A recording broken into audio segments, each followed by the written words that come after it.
나 이제 더는 못 참겠어. 이혼하자. 나는 평생 일만 죽으라 했는데 당신은 평생 놀고 먹기만 하고 내가 돈 버는 기계야? 30년을 함께 산 남편에게 어느 날 이혼 통보를 받았습니다. 마른 하늘의 날벼락 같은 일이었죠. 서로 대화가 없어지고 각자의 생활로 바빴지만 다 그렇게 지내면서 같이 나이 들어갈 줄 알았는데 말이죠. 30년 동안 내가 오해했던 남편의 진짜 얼굴이 드러난 걸까요? 앞으로 두 사람은 어떤 선택을 하게 될까요? 그런데 이 이야기에는 아무도 예상하지 못한 놀라운 진실이 숨겨져 있었습니다. 지금부터 시작합니다. 본격적인 이야기를 시작하기 전 구독과 좋아요로 응원해 주세요. 서울 외곽의 오래된 아파트 단지입니다. 낡은 건물들 사이로 아침 햇살이 비스듬히 기울어져 들어오고 있었죠. 이곳 15층 한 집에서 정혜주는 오늘도 어김없이 새벽 6시에 눈을 떴습니다. 59세, 행정직 공무원으로 평생을 살아온 남자였죠. 정년까지 이제 채 1년도 남지 않은 시점이었습니다. 혜주는 침대에서 몸을 일으키며 천장을 한참 바라봤습니다. 방 안은 고요했어요. 옆자리는 이미 비어 있었죠. 아내 정희는 언제 일어났는지 기척조차 없었습니다. 혜주는 긴 한숨을 내쉬며 천천히 일어나 거실로 나갔어요. 어둠 속에서 희미하게 보이는 식탁 위엔 아무것도 없었습니다. 김이 모락모락 나는 된장찌개도 갓 지은 밥도 정갈하게 놓인 반찬들도 없었죠. 오늘도 마찬가지네. 혜주는 중얼거리며 냉장고 문을 열었습니다. 텅 빈 냉장고 안에서 우유 한 팩과 김치통 하나만이 쓸쓸하게 자리를 지키고 있었어요. 혜주는 냉장고 문을 닫고 한숨을 한 번 더 쉬었습니다.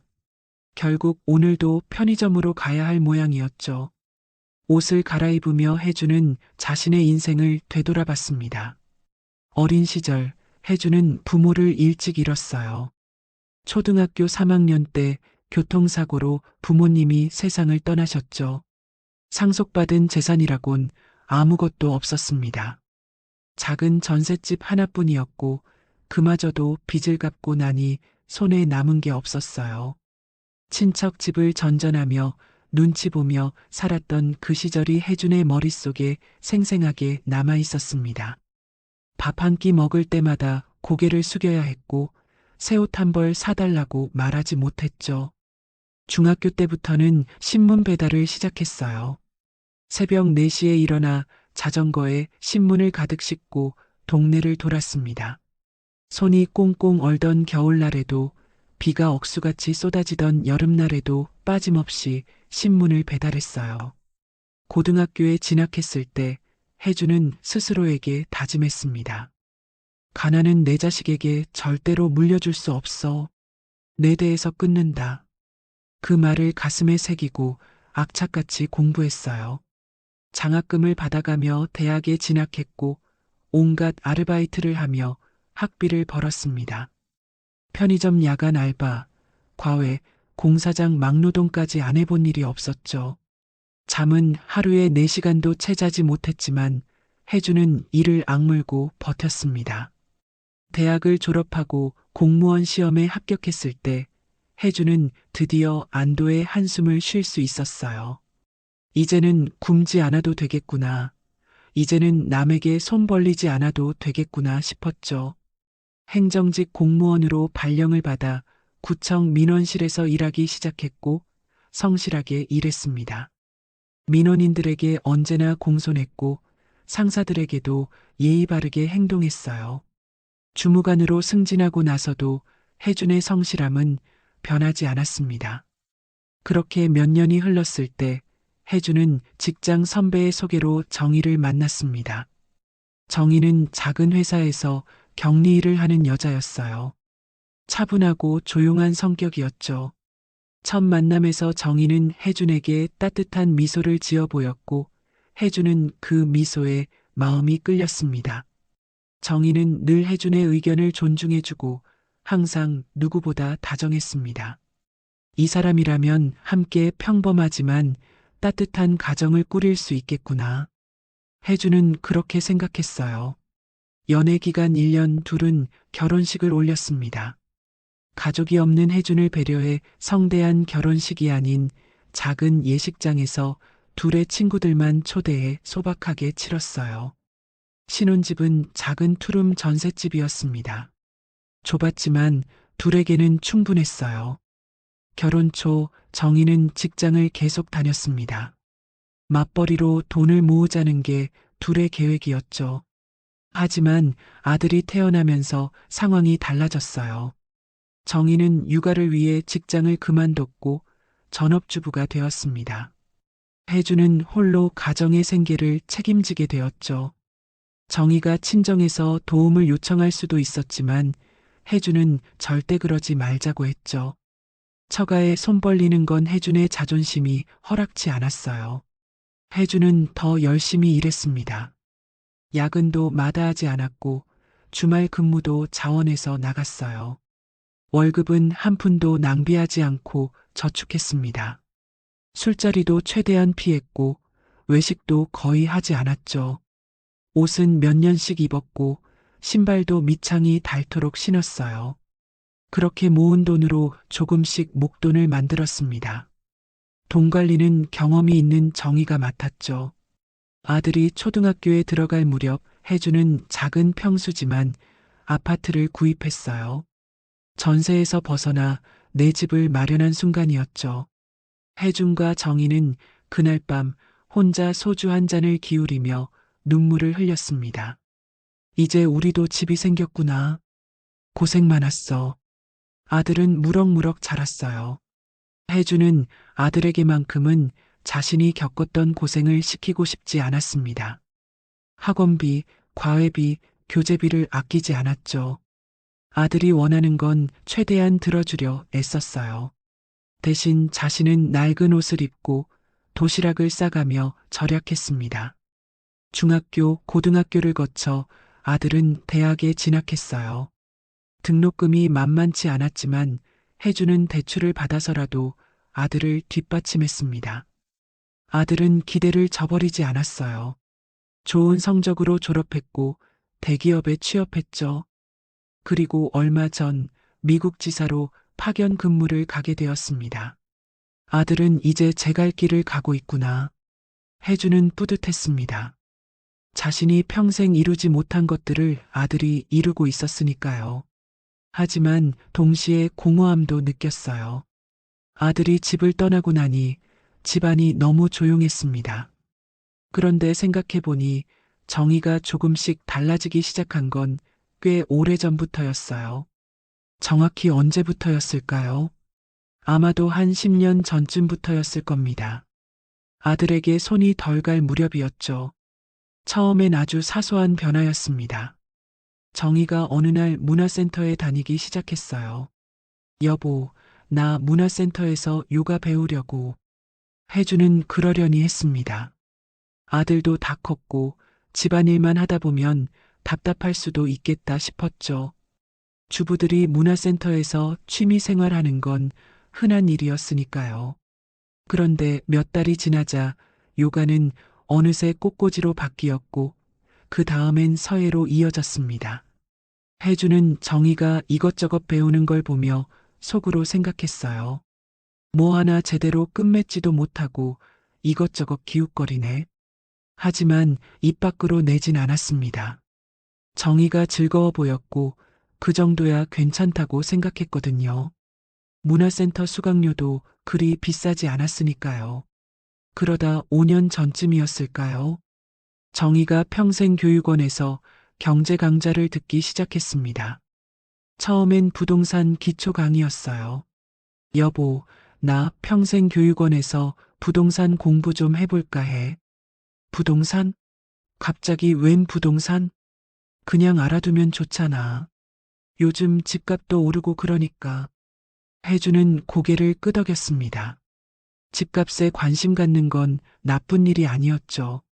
오히려 살림하는 사람이라면 당연히 알아둬야 할 것 같았어요. 그래서 별로 신경 쓰지 않았습니다. 그런데 몇 달 뒤 정희는 경매 입문 강좌를 듣기 시작했어요. 그리고 그 다음 학기엔 실전 경매 과정, 그 다음엔 고급 과정까지 이어졌습니다. 혜주는 점점 의아해졌어요. 경매까지 배워서 뭐 하려고? 하지만 정희에게 묻지 않았습니다.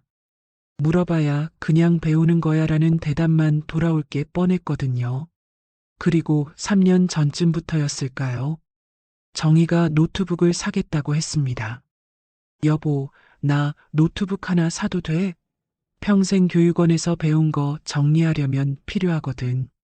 혜주는 처음엔 의아했어요. 정희가 컴퓨터를 뭐에 쓰려고 하는 건지 잘 이해가 안 됐죠. 하지만 크게 비싼 것도 아니었고 요즘 세상에 컴퓨터 하나쯤은 있어야 한다는 생각에 허락했습니다. 노트북이 집에 들어온 뒤부터 정희의 생활 패턴이 조금씩 바뀌기 시작했어요. 예전에는 저녁 시간이면 텔레비전 앞에 앉아 드라마를 보곤 했는데 이제는 노트북 앞에 앉아 있는 시간이 점점 길어졌습니다. 뭐 봐? 혜준이 물으면 정희는 대수롭지 않게 대답했어요. 그냥 뉴스 좀 보고 쇼핑몰도 구경하고 그래. 혜준은 그러려니 했습니다. 요즘 주부들이 다 그렇게 인터넷 쇼핑하며 시간 보내는 거라고 생각했죠. 별로 신경 쓰이지 않았어요. 그런데 2년 전쯤부터는 정희의 외출이 잦아졌습니다. 주 한 번 정도였던 문화센터와 평생교육원 수업이 주 이틀, 3일로 늘어났어요. 그리고 수업이 끝나면 친구들을 만난다고 했습니다. 오늘은 좀 늦을 거야. 수업 끝나고 친구들이랑 차 한잔하기로 했거든. 처음엔 가끔이었습니다. 한 달에 한두 번 정도. 하지만 점점 횟수가 늘어났어요. 주 한 번, 주 두 번, 그러다가 이제는 거의 매주 어디론가 나가는 날이 생겼습니다. 혜주는 그때부터 조금씩 불편함을 느끼기 시작했어요. 아내가 집에 없는 날이 많아지면서 집안일이 소홀해지는 게 눈에 보였거든요. 설거지가 쌓여 있거나 빨래가 늦게 개어지거나 냉장고에 반찬이 떨어지는 일이 잦아졌습니다. 그리고 1년 전부터는 아침 식사 준비가 점점 간소해졌어요. 예전에는 국과 반찬을 여러 가지 차려냈는데 어느 순간부터 국 하나에 김치 정도만 나왔습니다. 혜주는 서운했지만 말하지 않았어요. 정희도 나이가 들면서 체력이 떨어지는 거겠거니 생각했죠. 여보, 오늘은 그냥 간단히 먹고 가. 어제 늦게 왔더니 좀 피곤해. 정희가 이런 말을 하는 횟수가 늘어났습니다. 혜주는 그때마다 속으로 사겼어요. 자신은 구청에서 하루 종일 민원인들 상대하고 서류 정리하고 상사들 눈치 보며 일하는데 정희는 집에서 뭘 그리 힘들게 한다고 피곤하다는 건지 이해가 안 됐습니다. 하지만 말로 표현하진 않았어요. 자존심이 허락하지 않았거든요. 남편이 아내에게 밥 좀 제대로 차려달라고 말하는 게 초라하게 느껴졌습니다. 그러다 반년 전부터는 아예 아침 식탁에 밥이 사라졌어요. 정희는 새벽 일찍 나가버리곤 했고 혜주는 혼자 편의점에 들러 라면이나 삼각김밥을 사 먹고 출근해야 했죠. 처음엔 일주일에 한두 번이었는데 이제는 거의 매일이었습니다. 대체 새벽부터 어딜 가는 거야? 혜주는 궁금했지만 묻지 못했어요. 물으면 괜히 부부 싸움으로 번질 것 같았거든요. 그래서 그냥 참았습니다. 혼자 해결하면 되는 일이라고 생각했죠. 정희의 옷차림도 달라졌습니다. 예전엔 집에서 편한 트레이닝복이나 면바지를 주로 입었는데 요즘엔 외출할 때마다 깔끔한 블라우스에 슬랙스를 입고 나갔어요. 화장도 예전보다 신경 써서 하는 것 같았습니다. 어디가? 응, 모임 있어서. 무슨 모임을 그렇게 자주 해? 공부 모임이야. 나도 제대로 공부 좀 해서 잘 살아봐야지. 공부 모임. 혜주는 그 말을 믿지 않았습니다. 50 중반의 나이에 무슨 공부를 한다는 건지 이해가 안 됐죠.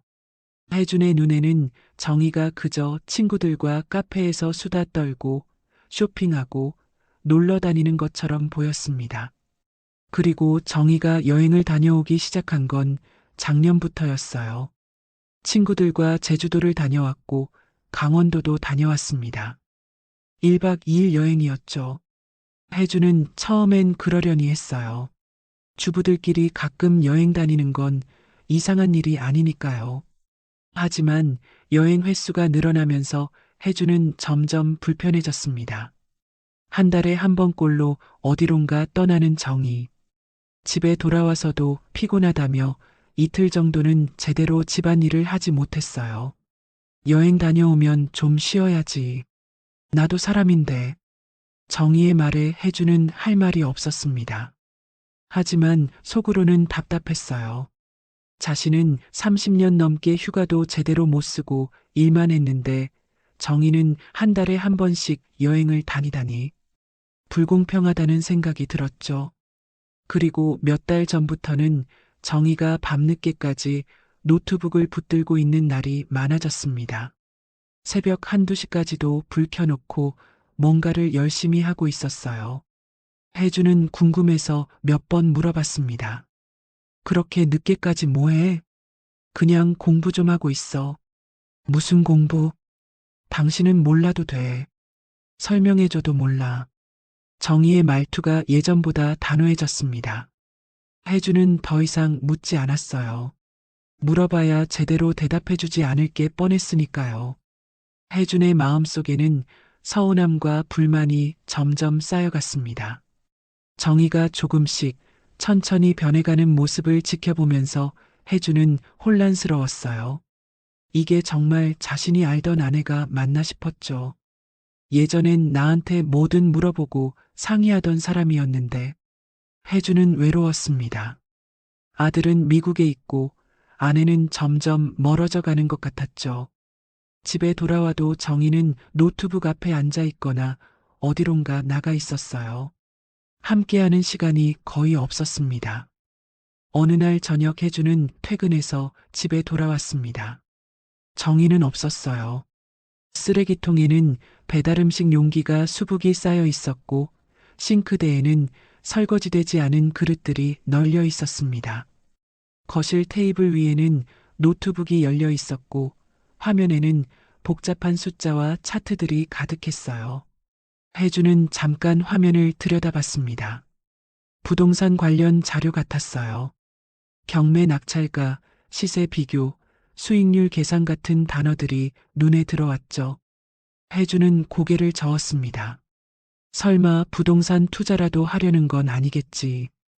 돈이 있는 것도 아니고. 혜주는 노트북을 덮고 소파에 앉았습니다. 텔레비전을 켰지만 집중이 안 됐어요. 머릿속에는 온갖 생각들이 꼬리를 물었습니다. 저 사람은 대체 뭐하고 사는 거야? 집안일은 소홀히 하면서 맨날 밖에 나가고 노트북만 붙들고 있고 나는 평생 일만 하는데 저 사람은 놀기만 하는 것 같아. 혜준의 마음속에는 분노와 서운함이 뒤섞여 있었습니다. 하지만 표현하지 못했어요. 자존심 때문이었죠. 남편이 아내에게 나한테 좀 더 신경 써달라고 말하는 게 약해 보이는 것 같았습니다. 그렇게 시간은 흘러갔고 혜준과 정혜 사이의 거리는 점점 멀어져만 갔습니다. 대화는 줄어들었고 함께하는 시간도 거의 없었어요. 혜준은 외로웠지만 그 외로움을 표현하지 못했습니다. 정희는 바빠 보였지만 무엇 때문에 바쁜지 혜준은 알지 못했죠. 밤은 깊어갔고 정희는 여전히 돌아오지 않았어요.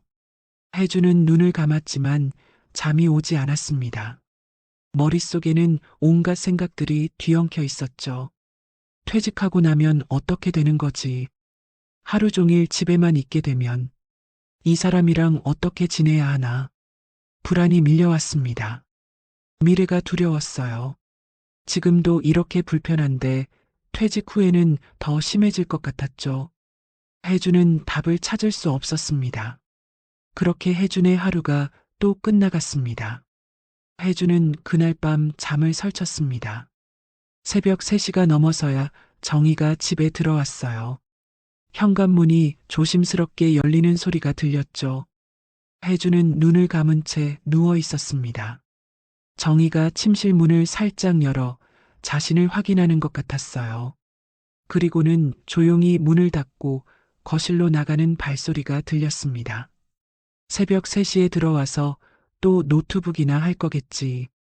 혜주는 속으로 중얼거렸습니다. 화가 났지만 일어나서 뭐라고 할 기력도 없었어요. 그냥 이불을 뒤집어 쓰고 눈을 감았죠.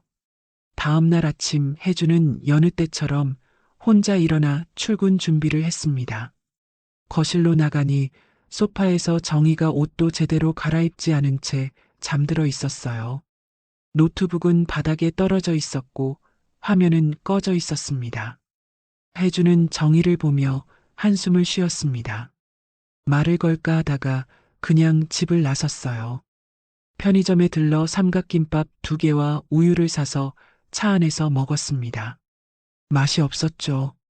며칠이 그렇게 흘러갔습니다. 혜준과 정희는 거의 대화를 하지 않았어요. 아침에 서로 마주치면 눈인사 정도만 하고 저녁에는 각자의 공간에서 시간을 보냈죠. 혜주는 침실에서 텔레비전을 보거나 책을 읽었고 정희는 거실에서 노트북 앞에 앉아 있었습니다. 그러던 어느 주말이었습니다. 혜준이 거실에 나왔을 때 정희가 외출 준비를 하고 있었어요. 깔끔한 옷차림에 화장까지 한 모습이었죠. 또 나가? 혜준이 물었습니다. 목소리에는 짜증이 묻어났어요. 응, 모임 있어. 주말까지 무슨 모임이야? 스터디 모임이라니까. 스터디? 무슨 스터디를 주말에 해? 그냥 놀러 가는 거지 뭐. 정희의 표정이 굳었습니다. 놀러 가는 거 아니야. 진짜 공부하는 거라고. 공부? 50 중반에 무슨 공부를 그렇게 열심히 해? 대학 입시라도 준비해? 혜준의 말투는 비아냥거리는 투였습니다. 정희는 입술을 깨물었어요. 당신은 정말 그렇게 비꼬듯이 말해야 해? 뭐가 틀린 말 있어? 매일 밖에 나가서 친구들이랑 수다 떨고 카페 가고 그게 뭐 대단한 일이야? 나 진짜 공부하고 있어. 부동산도 배우고 경매도 배우고. 부동산? 경매? 그걸 배워서 뭐 하게? 다 돈 낭비지. 혜주는 코웃음을 쳤습니다. 정희의 얼굴이 붉어졌어요. 당신은 정말 말이 안 통해. 정희는 말을 잇지 못하고 현관문을 열고 나가버렸습니다. 쾅, 문이 거칠게 닫혔죠. 혜주는 소파에 앉아 한숨을 쉬었습니다. 기분이 좋지 않았어요. 하지만 자신이 잘못했다고 생각하지 않았죠. 내가 뭘 잘못했어? 사실대로 말한 건데. 그날 저녁 정희는 밤 11시가 넘어서야 돌아왔습니다. 혜주는 거실에서 텔레비전을 보고 있었어요. 정희는 혜준을 쳐다보지도 않고 곧장 침실로 들어가 문을 닫았습니다. 그 후로 일주일 정도는 두 사람이 거의 얼굴도 마주치지 않았어요. 혜준은 일찍 나가고 늦게 들어왔고 정희도 하루 종일 밖에 있다가 밤늦게 들어왔죠. 그러다 또 한 번 충돌이 일어났습니다. 혜준이 출장을 다녀온 날이었어요. 사흘 동안 지방 출장을 갔다가 집에 돌아왔는데 집안이 난장판이었습니다. 싱크대에는 설거지할 그릇들이 산더미처럼 쌓여 있었고 거실 바닥에는 종이 서류들이 아무렇게나 놓여 있었어요. 사실 그냥 넘어가도 될 일이었지만 피곤함에 예민함이 더해 더 거슬렸던 거지요. 혜주는 화가 머리끝까지 치밀었습니다. 마침 그때 정희가 집에 들어왔어요. 이게 뭐야? 혜준이 소리쳤습니다. 정희가 놀란 표정으로 혜준을 봤어요. 왜 그래?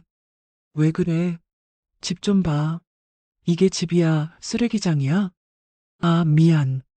요즘 바빠서. 바빠서? 사흘 동안 이렇게 방치해 놓을 정도로 바빠? 집에서 놀면서 대체 뭐가 그렇게 바쁜데? 나도 내일이 있다니까. 무슨 일? 친구들이랑 놀러 다니는 게 일이야? 그게 설거지도 안 할 만큼 중요한 일이야? 정희의 눈빛이 차갑게 변했습니다. 당신은 내가 하는 일을 일이라고 생각 안 하지? 내가 뭘 하든 그냥 노는 거라고 생각하잖아. 그게 아니면 뭔데? 말을 해봐. 대체 뭘 하는 건데? 말해봤자 당신은 이해 못해. 당신은 당신 일만 중요하다고 생각하지. 그래, 나는 내 일밖에 몰라. 평생 가족 먹여 살리려고 일만 했지. 근데 당신은 집안일도 제대로 안 하면서 밖에서 뭘 하고 다니는 거야? 집안일? 내가 집안일을 안 한 게 있었어? 할 거 다 하고 다니고 있었다고. 나는 당신 가정부야?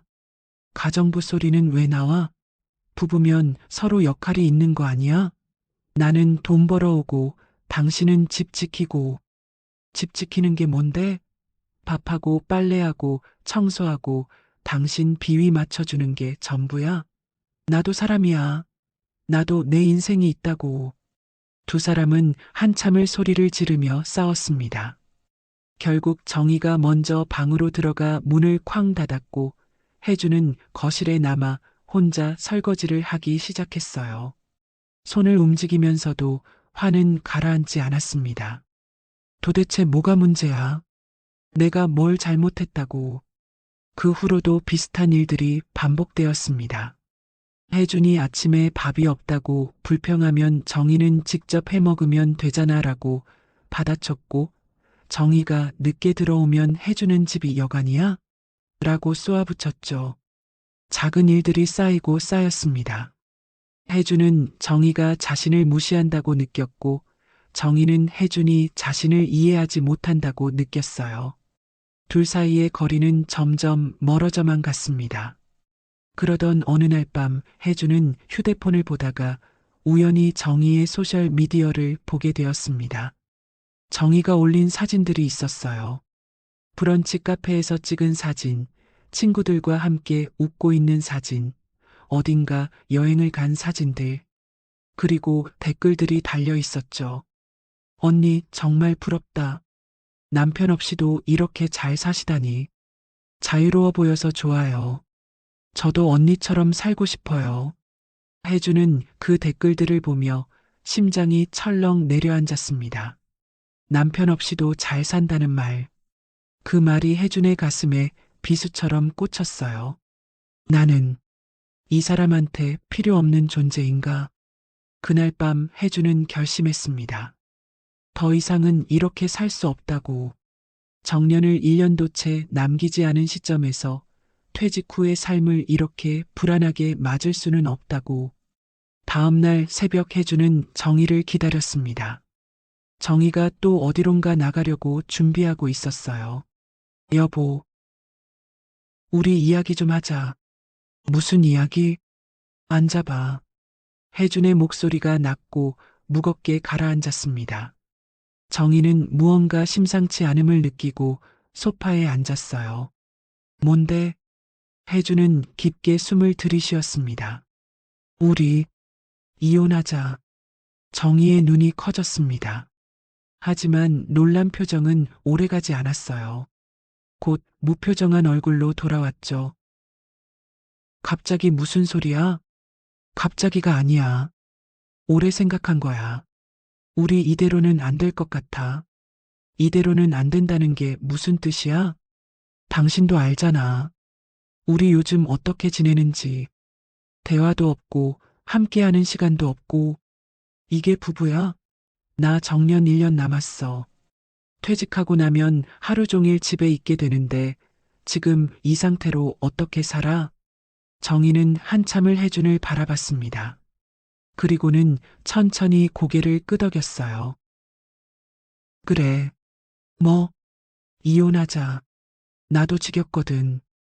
당신이 나를 이해 못하는 것도 내가 뭘 하든 노는 거라고만 생각하는 것도. 혜준은 당황했습니다. 정희가 이렇게 쉽게 동의할 줄은 몰랐거든요. 진짜로? 응, 당신 말이 맞아. 우리 이대로는 안 돼. 나도 이제 지쳤어. 당신한테 뭘 설명해봤자 소용없잖아. 그냥 깔끔하게 정리하자. 정의의 목소리에는 감정이 없었습니다. 혜주는 뭔가 잘못되고 있다는 느낌을 받았지만 이미 입 밖으로 낸 말이었어요. 그럼 정리하자. 재산 분할이랑 그런 거 대출금 갚고 하면 알아서 해. 나는 아무것도 바라지 않을게.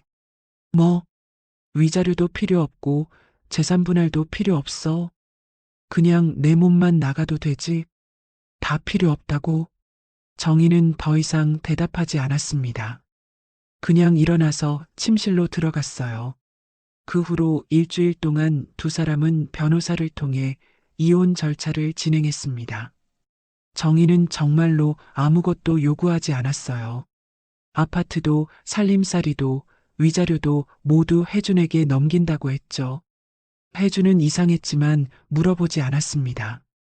어차피 정희는 대답하지 않을 게 뻔했으니까요. 그리고 솔직히 재산을 나누지 않아도 된다는 게 다행이라고 생각했어요. 원래 내 돈이었으니까 당연하지.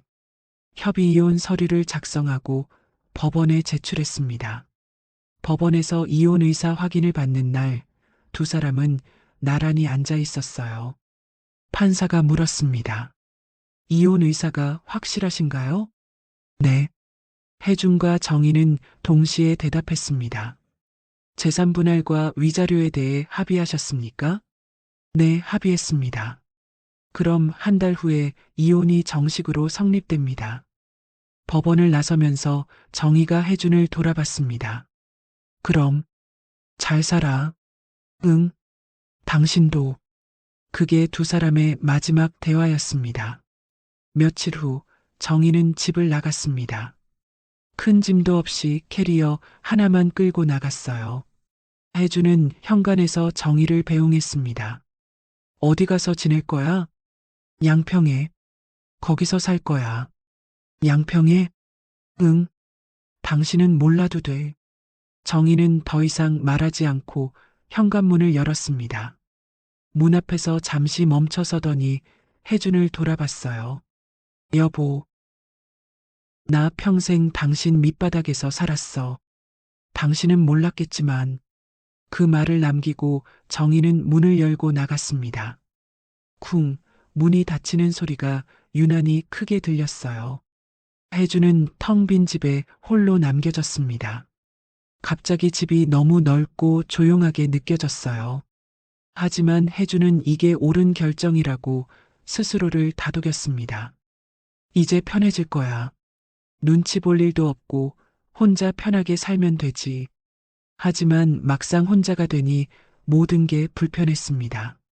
빨래는 어떻게 하는지, 청소기는 어디에 있는지, 쓰레기는 언제 버리는지조차 몰랐어요. 밥은 매일 편의점이나 배달 음식으로 해결했죠. 한 달이 지났습니다. 이혼이 정식으로 성립되었다는 통지서가 왔어요. 혜주는 그 통지서를 보며 묘한 기분을 느꼈습니다. 이제 정말로 끝난 거였죠. 그리고 며칠 후 혜준의 휴대폰에 은행에서 문자가 왔습니다. 정기적금 만기 안내. 예금주 정혜준. 해지 가능 금액 5억 원. 혜준은 화면을 멍하니 바라봤습니다. 5억 원? 자신이 언제 그런 적금을 들었나 싶었어요. 분명 기억이 없었습니다. 서둘러 은행 앱을 열어봤지만 자신의 계좌 목록에는 그런 적금이 보이지 않았어요. 혜준은 곧장 은행에 전화를 걸었습니다. 여기 정혜준인데요. 방금 적금 만기 문자를 받았는데 제 계좌에는 안 보여서요. 네, 고객님. 확인해 드리겠습니다. 잠시 후 상담원이 대답했습니다. 고객님, 해당 적금은 20년 전에 가입하신 거고요. 매달 자동이체로 납입자가 윤정희님으로 되어 있습니다. 혜준의 손에서 휴대폰이 떨어질 뻔했습니다. 뭐라고요? 네, 윤정희님 계좌에서 20년간 매달 200만 원씩 꾸준히 입금되었습니다. 한 번도 빠짐없이요.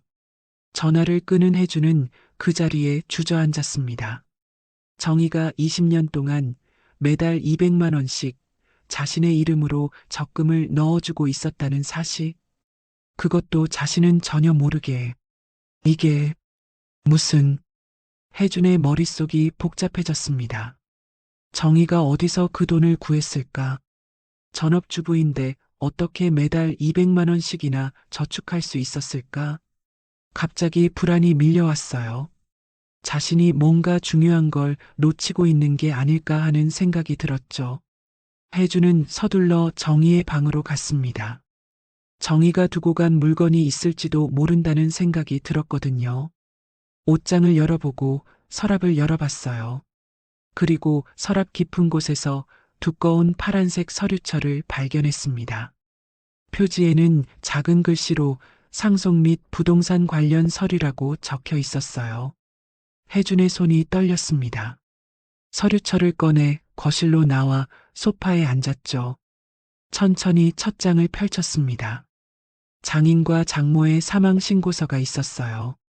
교통사고로 세상을 떠났다는 기록, 그리고 상속 관련 서류들, 정희가 상속받은 근린상가 건물의 등기부등본. 이때부터 매달 200만 원씩 적금을 넣었던 거였어요. 왜 이런 걸 내게 말을 안 했던 걸까? 처가 도움을 거절해서 그때부터 말을 안 했던 걸까? 혜주는 다음 장을 넘겼습니다. 임대차 계약서들이 빼곡하게 정리되어 있었어요. 20년이 넘는 기간 동안의 월세 입금 내역, 그리고 평생교육원 수료증들, 부동산 기초 상가 투자, 경매 입문, 실전 경매 고급반, 임장 실습 과정. 손이 더욱 떨렸습니다. 다음 장에는 법원 경매 낙찰허가 결정문들이 있었어요. 서로 다른 주소의 건물들. 하나, 둘, 셋. 총 5개. 마지막 장에는 노트 한 권이 끼워져 있었습니다. 정희의 손글씨로 빼곡하게 적혀 있었어요. 처음 건물 관리 시작. 무섭고 떨렸지만 우리 노후를 생각하면 해야 할 일이었다. 남편이 힘들게 일하는데 나도 뭔가 해야 한다고 생각했다. 경매 공부 시작. 평생 교육원 다니면서 조금씩 배웠다. 실패도 많이 했지만 포기하지 않았다. 남편 퇴직하면 둘이 편하게 살 수 있도록. 남편한테 말할까 고민했다. 하지만 말하면 또 자존심 상해할 것 같았다. 내가 벌었다고 하면 기분 나빠할 게 뻔했다. 그래서 그냥 혼자 하기로 했다. 매달 남편 명의로 적금 넣는다. 이건 나중에 남편 퇴직하면 우리 노후 자금으로 쓰게 하려고. 놀라겠지만 그때는 고마워할 거라고 믿는다. 혜주는 노트를 읽으며 눈물이 났습니다. 자신이 얼마나 큰 착각을 하고 있었는지, 얼마나 큰 실수를 저질렀는지 깨달았어요. 정희는 놀고 있던 게 아니었습니다. 진짜로 브런치 모임은 부동산 투자 스터디였고, 여행은 임장이었어요. 새벽까지 노트북을 붙들고 있던 건 건물 관리와 세입자 응대, 그리고 경매 공부를 하고 있었던 거죠. 그 모든 걸 자신들의 노후를 위해, 둘의 미래를 위해 묵묵히 해왔던 겁니다. 그것도 20년이 넘는 세월 동안 자신의 자존심을 지켜주면서 내가 뭘 한 거지. 혜주는 서류철을 껴안고 소파에 주저앉았습니다. 후회가 밀려왔어요. 너무 늦어버린 후회. 여보, 미안해. 하지만 이미 늦었습니다. 이혼은 성립되었고 정희는 떠나갔어요. 핸드폰을 들었지만 정희 전화번호를 차마 누르지 못했어요. 자존심 때문이었을까요? 혜주는 그날 밤 한숨도 자지 못했습니다. 서류철을 계속 들여다보며 정희가 얼마나 많은 노력을 했는지, 자신을 얼마나 생각했는지 깨달았어요. 망한 건 정희가 아니었습니다. 바로 자기 자신이었죠. 혜주는 그날 밤 서류철을 펼쳐놓고 한참을 앉아 있었습니다.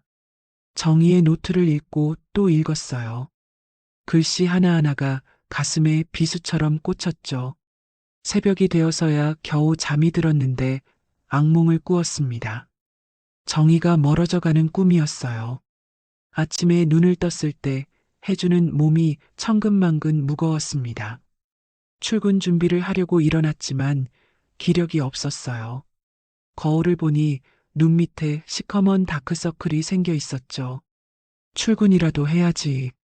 혜주는 억지로 옷을 갈아입었습니다. 냉장고를 열어봤지만 먹을 게 없었어요. 우유 한 팩마저 상해서 버려야 했죠. 결국 또 편의점으로 향했습니다. 삼각김밥 2개와 컵라면을 사서 차 안에서 먹었어요. 뜨거운 물을 부어 3분을 기다리는 동안 문득 정희가 끓여주던 된장찌개가 생각났습니다. 구수하고 따뜻했던 그 맛. 이제는 다시 먹을 수 없는 맛이었죠. 구청에 출근했지만 일이 손에 잡히지 않았습니다. 민원인이 뭐라고 말해도 귀에 들어오지 않았어요. 서류를 보다가도 자꾸 멍해졌죠.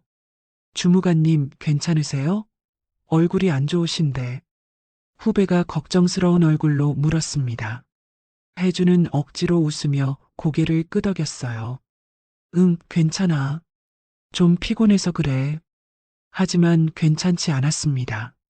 전혀 괜찮지 않았어요. 머릿속에는 온통 정의 생각뿐이었죠. 5억 원이라는 돈, 30년 동안의 노력, 그리고 자신이 저지른 실수들.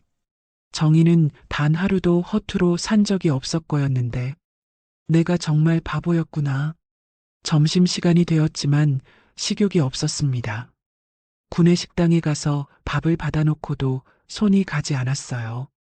동료들이 옆에서 수다를 떨었지만 하나도 들리지 않았죠. 주무관님, 밥도 안 드세요? 응. 배가 안 고파서.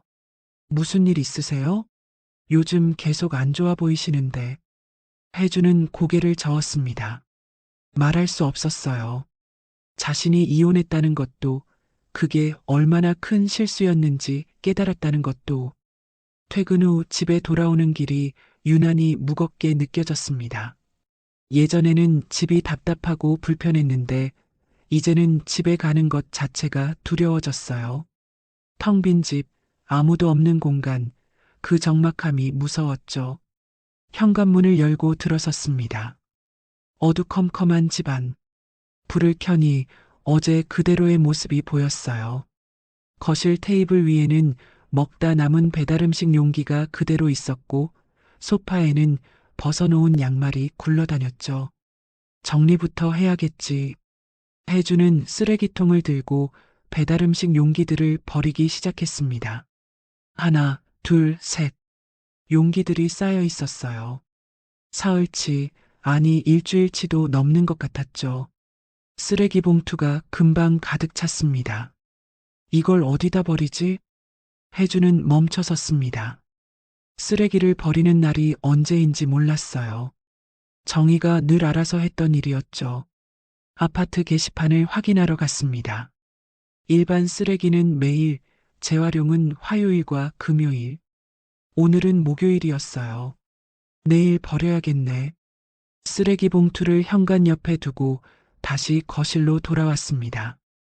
이제 설거지를 해야 했어요. 싱크대로 가니 그릇들이 산더미처럼 쌓여 있었습니다. 하나씩 하자. 설거지를 시작했지만 손이 익숙하지 않았습니다.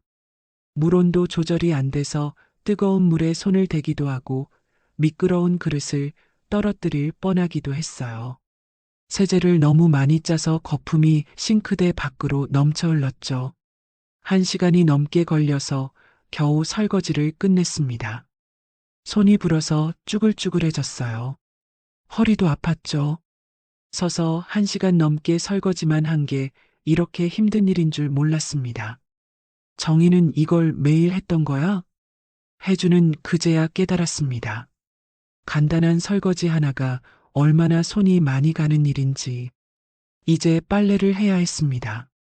빨래통을 열어보니 빨래가 가득 차 있었어요. 언제 넣었는지도 모를 빨래들. 냄새를 맡아보니 퀴퀴한 냄새가 났죠. 이거 다시 빨아야 하나? 혜주는 빨래를 꺼내 세탁기에 넣었습니다.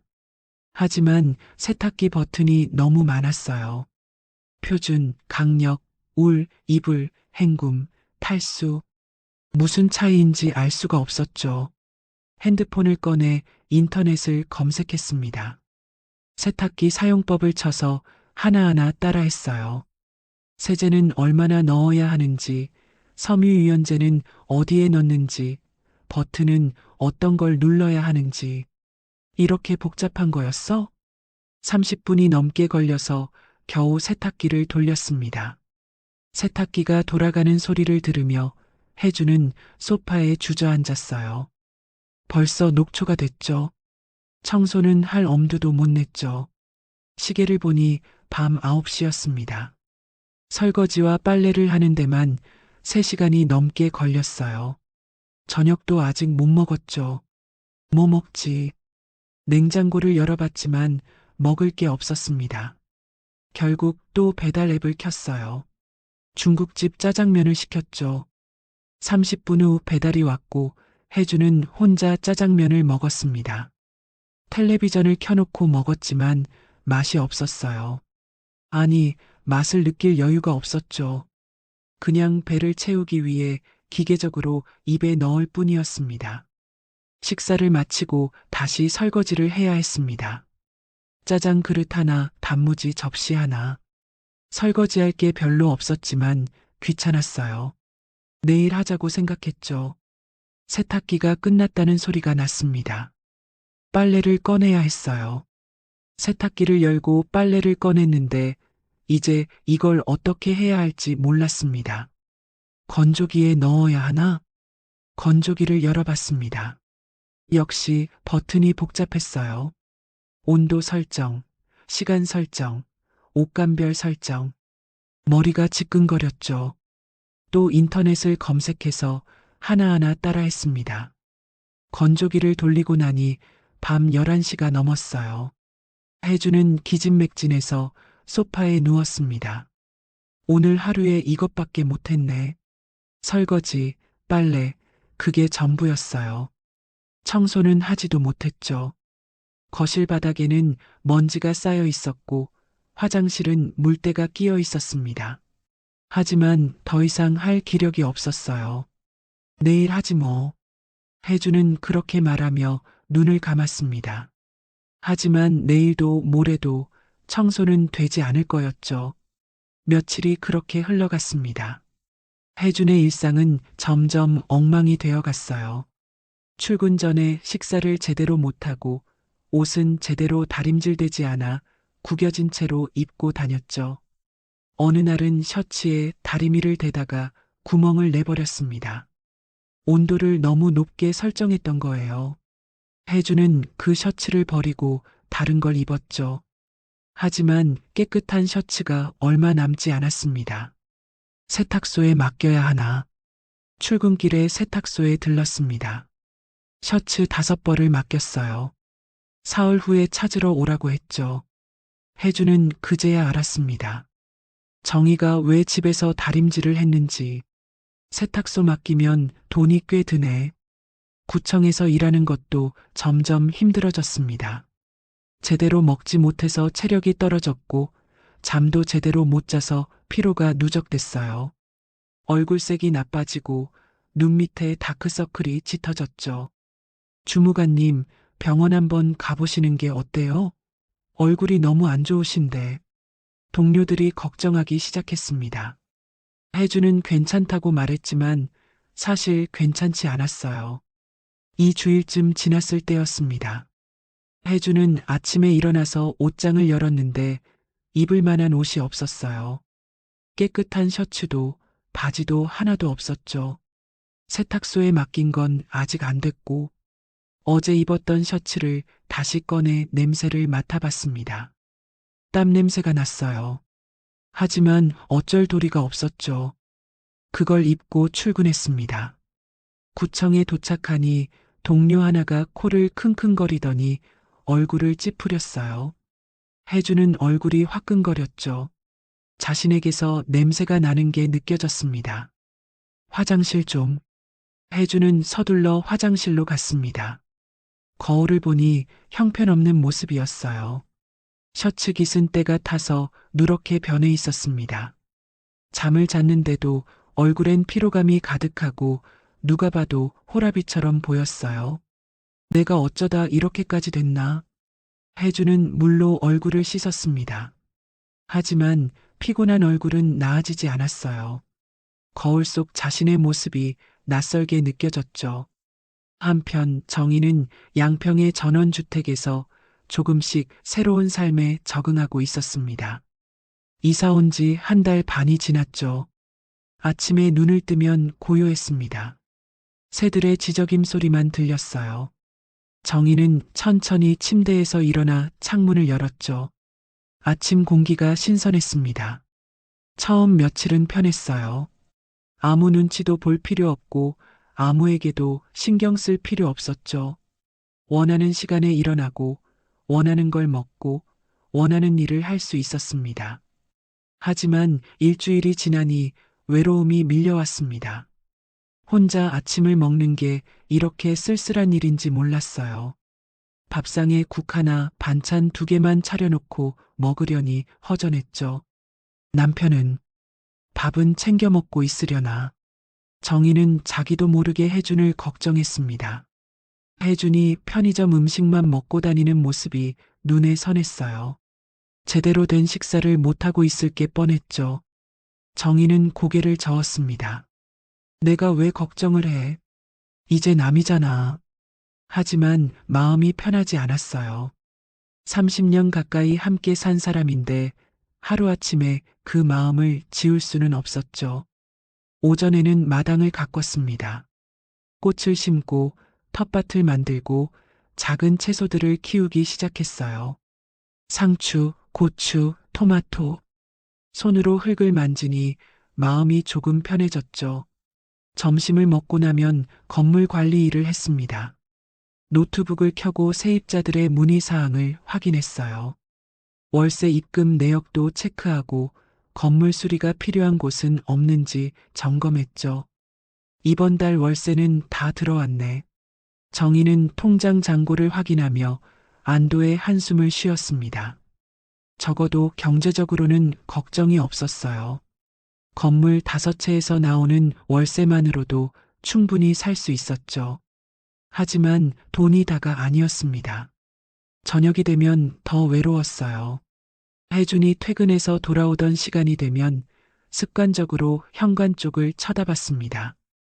이제 올 사람 없잖아. 정희는 스스로에게 말했습니다. 하지만 가슴 한구석이 텅 빈 것 같았어요. 저녁을 준비하는 것도 쓸쓸했습니다. 혼자 먹을 밥을 짓고 간단한 국을 끓이고 반찬 1-2가지를 차렸죠. 예전에는 혜준을 위해 이것저것 많이 만들었는데 이제는 그럴 필요가 없었습니다. 밥을 먹으면서 텔레비전을 켰습니다. 뉴스가 나오고 있었어요. 어느 부부가 금혼식을 맞았다는 소식이었죠. 50년을 함께한 부부. 서로를 바라보며 웃는 모습이 화면에 나왔습니다. 정희의 눈가가 뜨거워졌습니다. 자신과 혜준도 그렇게 될 수 있었을까? 50년, 아니 적어도 40년은 함께할 수 있었을 텐데 우리는 왜 이렇게 됐을까? 정희는 밥그릇을 내려놓고 눈물을 닦았습니다. 후회되는 건 아니었어요. 혜준이 자신을 이해하지 못했고 자신의 노력을 알아주지 않았던 건 사실이니까요. 하지만 동시에 정희도 알고 있었습니다. 자신도 혜준을 제대로 이해하려고 노력하지 않았다는 걸. 혜준이 얼마나 힘들게 일했는지, 얼마나 가족을 위해 희생했는지 제대로 보지 못했던 거죠. 내가 말을 했어야 했나? 정희는 후회했습니다. 혜준에게 자신이 뭘 하고 있는지 솔직하게 말했다면, 함께 상의했다면 달라졌을까? 하지만 말하지 못한 이유도 있었어요. 혜준의 자존심. 아내가 돈을 벌었다고 하면 기분 나빠할 게 뻔했죠. 그래서 혼자 조용히 했던 겁니다. 결국 우리 둘 다 서로를 배려한다고 했던 게 오히려 독이 됐네. 밤이 되어 침대에 누웠지만 잠이 오지 않았습니다. 너무 조용했어요. 혜준의 코 고는 소리도 뒤척이는 소리도 들리지 않았죠. 예전에는 그 소리가 시끄러워서 짜증났었는데 이제는 그 소리가 그리웠습니다. 옆자리가 텅 빈 게 너무 허전했어요. 나도 외로웠던 거구나. 정희는 그제야 인정했습니다. 혜준과 함께 있을 때도 자신은 외로웠다는 걸. 혜준이 자신을 봐주지 않는다고 생각했고 이해해주지 않는다고 서운해했죠. 하지만 정희도 혜준을 제대로 보지 못했습니다. 혜준이 얼마나 외로웠는지, 얼마나 힘들었는지 알려고 하지 않았어요. 우리 둘 다 참 바보 같았어. 정희는 천장을 바라보며 한숨을 쉬었습니다. 이제 와서 후회해도 소용없었어요. 이미 이혼은 성립되었고 둘은 법적으로 남남이 되어버렸죠. 다음 날 정희는 문화센터로 향했습니다. 오늘은 강의가 있는 날이었어요. 수강생들이 하나둘 들어오기 시작했죠. 선생님, 안녕하세요. 오늘도 열심히 배우겠습니다. 수강생들의 밝은 인사를 받으며 정희는 미소를 지었습니다. 이럴 때만큼은 외롭지 않았어요. 자신이 누군가에게 도움이 되고 있다는 게 느껴졌죠. 강의를 시작했습니다. 오늘의 주제는 경매 물건 분석이었어요. 정희는 자신이 그동안 경험한 것들을 나눠주기 시작했죠. 여러분, 경매는 어렵지 않습니다. 꾸준히 공부하고 발품을 팔면 됩니다. 저도 처음에는 아무것도 몰랐어요. 하지만 포기하지 않고 배웠죠. 수강생 하나가 손을 들었습니다. 선생님, 혼자 하시기 힘들지 않으셨어요? 정희는 잠시 멈칫했습니다. 혼자? 그 단어가 가슴을 찔렀어요. 네, 힘들었습니다. 특히 처음에는. 하지만 목표가 있었으니까요. 누군가를 위해서라는 마음이 있었으니까 버틸 수 있었어요. 그 누군가는 누구세요? 정희는 쓴웃음을 지었습니다. 이제는 곁에 없는 사람이에요. 강의실이 조용해졌습니다. 수강생들은 정희의 표정에서 뭔가를 느낀 듯 했죠. 강의를 마치고 집으로 돌아오는 길, 정희는 마트에 들렀습니다. 장을 보면서 문득 혜준이 좋아하던 반찬 재료들이 눈에 들어왔어요. 된장, 두부, 애호박. 혜준은 된장찌개를 좋아했죠. 특히 애호박이 들어간 된장찌개를. 정희의 손이 자동으로 그것들을 집으려다가 멈췄습니다. 이제 그럴 필요 없잖아. 정희는 손을 거두고 자신이 먹을 것만 골라 계산대로 향했습니다. 하지만 발걸음이 무거웠어요. 집에 돌아와 저녁을 준비했습니다. 간단하게 김치찌개 하나만 끓였죠. 혼자 먹을 거니까 이 정도면 충분했습니다. 하지만 냄비에 끓는 김치찌개를 보면서 문득 생각했어요. 혜주는 지금 뭘 먹고 있을까? 편의점 도시락? 아니면 배달 음식? 제대로 먹고 있으려나? 정희는 걱정이 됐습니다. 혜주는 요리를 할 줄 몰랐어요. 30년 동안 한 번도 부엌에 들어온 적이 없었죠. 설거지도 빨래도 청소도 할 줄 몰랐습니다. 괜찮겠지. 요즘은 다 편하게 되어 있으니까. 정희는 스스로를 다독였습니다. 하지만 마음 한구석이 불편했어요. 그렇게 혜준과 정희 두 사람은 각자의 공간에서 외로움과 후회를 느끼며 하루하루를 보내고 있었습니다. 서로를 그리워하면서도 서로에게 연락하지 못하면서 한 달이 더 지났습니다. 혜준의 상태는 더욱 악화되었어요. 체중은 5kg 넘게 빠졌고 얼굴은 헬쑥해졌죠. 구청 동료들이 본격적으로 걱정하기 시작했습니다. 주무관님, 진짜 병원 가보셔야 할 것 같은데요. 이러다 쓰러지시는 거 아니에요? 과장이 심각한 얼굴로 말했습니다. 혜주는 고개를 저었어요. 괜찮습니다. 그냥 좀 피곤해서 그래요. 피곤한 게 아니라 완전히 망가지신 것 같은데. 혹시 집에 무슨 일 있으세요? 혜주는 대답하지 못했습니다. 집에 일이 있냐고 물으면 뭐라고 대답해야 할까요? 이혼했다고? 아내가 실은 억만장자였는데 자신이 그걸 몰랐다고? 말할 수가 없었죠. 아무 일도 없습니다. 그래요? 근데 주무관님, 오늘 양말이. 혜주는 고개를 숙여 발을 봤습니다. 양말 한 짝은 검은색, 한 짝은 남색이었어요. 아침에 어두운 방에서 급하게 신다 보니 짝이 다른 걸 신은 거죠. 아, 미안합니다. 아침에 급해서. 동료들이 난처한 표정으로 서로를 쳐다봤습니다. 혜준의 얼굴이 화끈거렸어요. 부끄러웠지만 어쩔 도리가 없었죠.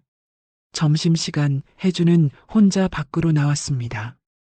구내식당에 가기가 싫었어요. 동료들의 걱정 어린 시선을 받는 게 견딜 수 없었죠. 근처 편의점에 들어가 도시락을 하나 집었습니다. 계산하려는데 계산원이 혜준을 보더니 얼굴을 찌푸렸어요. 손님 괜찮으세요? 얼굴이 너무 안 좋으신데. 네, 괜찮습니다. 혜준은 서둘러 계산을 마치고 밖으로 나왔습니다. 근처 벤치에 앉아 도시락을 열었어요. 하지만 식욕이 없었죠. 몇 숟가락 먹다가 그만뒀습니다. 휴대폰을 꺼내 멍하니 화면을 봤습니다. 정희의 연락처가 눈에 들어왔어요. 전화를 걸까 말까 고민했죠. 뭐라고 말하지? 미안하다고? 돌아오라고? 하지만 전화를 걸 용기가 나지 않았습니다. 자존심도 있었고 부끄럽기도 했어요. 자신이 얼마나 큰 실수를 저질렀는지 이제야 깨달았다는 게. 그때 휴대폰이 울렸습니다. 아들에게서 온 전화였어요. 혜주는 당황하며 전화를 받았습니다. 여보세요? 아빠, 저예요. 요즘 어떻게 지내요? 응, 잘 지내지. 너는? 나야 잘 지내지요. 근데 아빠 목소리가 왜 그래요? 감기 걸렸어요? 혜주는 목을 가다듬었습니다. 아니야, 괜찮아. 그냥 좀 피곤해서. 아빠, 혹시 엄마랑 싸우셨어요? 엄마한테 전화했는데 안 받으시더라고요. 뭔가 이상해서요. 혜준의 심장이 쿵 내려앉았습니다. 아들은 아직 모르는 거였어요. 부모가 이혼했다는 걸. 아, 그게 뭐야, 진짜 싸우신 거예요? 아빠 엄마한테 잘해드려요. 엄마 매일 집에 혼자 계시는데 얼마나 외로우시겠어요. 그 말에 혜준의 가슴이 찢어지는 것 같았습니다. 그래, 알았어. 그리고 아빠 다음 달에 한국 들어갈 것 같아요. 그때 봬요. 응, 그래. 조심해서 와. 전화를 끊고 혜주는 한참을 멍하니 앉아 있었습니다. 아들이 돌아오면 뭐라고 말해야 할까? 엄마 아빠가 이혼했다고? 그 이유가 아빠가 엄마를 오해해서라고? 망했네. 진짜 망했어. 혜주는 고개를 떨구고 한숨을 쉬었습니다. 그날 저녁 집에 돌아온 혜주는 거울 앞에 섰습니다. 거울 속 자신의 모습이 처참했어요. 수염은 일주일째 깎지 않아 덥수룩했고 머리는 기름기로 번들거렸죠. 옷은 구겨져 있었고 눈빛은 생기가 없었습니다. 이러면 안 되는데. 혜주는 정신을 차리기로 했습니다. 이대로 무너지면 정말 끝이었어요. 일단 씻기로 했죠. 욕실로 들어가 샤워를 했습니다. 뜨거운 물이 몸에 닿자 그제야 정신이 조금 들었어요. 머리를 감고 몸을 씻고 수염을 깎았습니다. 샤워를 마치고 나오니 조금은 나아진 것 같았어요. 하지만 집안은 여전히 엉망이었죠. 거실 바닥에는 먼지가 쌓여 있었고 싱크대에는 설거지할 그릇들이 산더미였습니다. 하나씩 하자. 천천히. 혜주는 청소부터 시작했습니다. 청소기를 꺼냈어요. 하지만 어떻게 작동시키는지 몰랐죠. 버튼을 이것저것 눌러봤지만 작동하지 않았습니다. 전원이 안 들어오네. 한참을 만지작거리다가 문제를 발견했어요. 먼지통이 가득 차서 작동하지 않는 거였죠. 먼지통을 비우려고 분리했는데 먼지가 확 날렸습니다. 으악! 혜주는 기침을 하며 뒤로 물러섰어요. 먼지가 온 거실에 퍼졌죠. 상황이 더 나빠졌습니다. 결국 포기하고 빗자루를 꺼냈습니다. 손으로 하나하나 쓸기로 했어요. 1시간 넘게 걸려서 집 청소를 끝냈죠. 등이 아팠고 손바닥에 물집이 잡혔습니다. 바닥엔 국물 흘린 자국들이 보였어요. 예전엔 바닥이 반짝반짝 거렸는데 정희는 이걸 매일 했다고? 혜주는 그제야 깨달았습니다. 집안일이 얼마나 고된 노동인지 하루 종일 집에서 놀고 있는 게 아니라 끊임없이 일하고 있었던 거죠. 다음은 설거지였습니다. 일주일치가 넘게 쌓인 그릇들. 혜주는 팔을 걷어붙이고 시작했어요. 피곤했지만 참았습니다. 설거지를 하면서 혜주는 계속 생각했습니다. 정희가 매일 이 일을 했다는 걸. 아침 설거지, 점심 설거지, 저녁 설거지, 그리고 빨래, 청소, 요리까지, 욕실 청소까지. 나는 그걸 당연하게 생각했지. 혜준의 눈에서 눈물이 흘러내렸습니다. 설거지하는 손을 멈추고 싱크대에 기댔어요. 여보, 미안해. 정말, 정말 미안해. 한참을 그렇게 서 있다가 다시 설거지를 시작했습니다. 1시간 넘게 걸려서 겨우 끝냈어요. 손이 불어서 쭈글쭈글해졌고 허리는 끊어질 것 같았죠. 시계를 보니 밤 11시였습니다. 저녁도 아직 못 먹었어요. 배달앱을 열려다가 멈췄습니다. 직접 해봐야지. 혜주는 냉장고를 열었습니다. 계란이 몇 개 있었고 김치가 조금 있었어요. 라면도 하나 남아 있었죠. 라면이라도 끓여보자. 냄비에 물을 넣고 불을 켰습니다. 물이 끓기를 기다리면서 라면 봉지를 뜯었어요.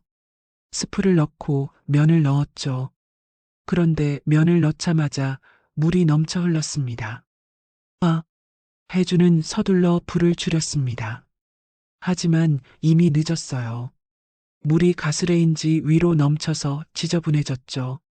이런 것도 못하나. 혜주는 자괴감이 들었습니다. 라면 하나 제대로 못 끓이는 자신이 한심했어요. 그래도 포기하지 않고 계속했습니다. 넘친 물을 닦아내고 라면을 계속 끓였어요. 3분쯤 지나서 불을 끄고 그릇에 담았죠.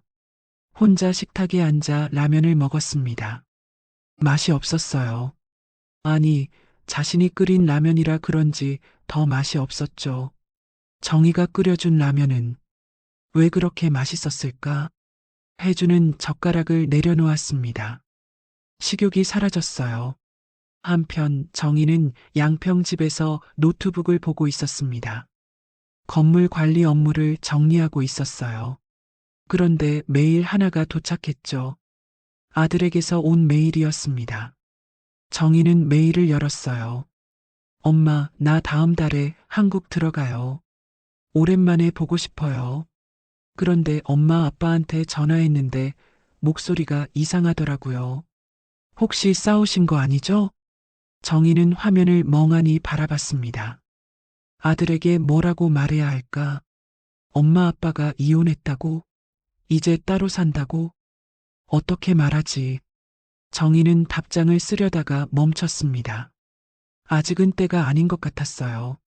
아들이 한국에 오면 직접 만나서 이야기하는 게 나을 것 같았죠. 그 대신 다른 내용으로 답장을 썼습니다. 아들아, 보고 싶구나. 엄마도 보고 싶어. 아빠는 요즘 일이 바쁘신가 봐. 걱정 마. 한국 오면 맛있는 거 많이 해줄게. 메일을 보내고 나서 정희는 한숨을 쉬었습니다. 아들에게 거짓말을 한 것 같아 마음이 불편했어요. 창밖을 봤습니다. 달이 밝았어요. 저 달은 혜준도 보고 있을까? 같은 하늘 아래 있지만 이제는 너무 멀어진 두 사람. 남편은 잘 지내고 있으려나. 정희는 걱정이 됐습니다. 혜준이 집안일을 전혀 못한다는 걸 알고 있었어요. 혼자서 어떻게 지내고 있을지 상상이 됐죠. 밥은 챙겨 먹고 있을까?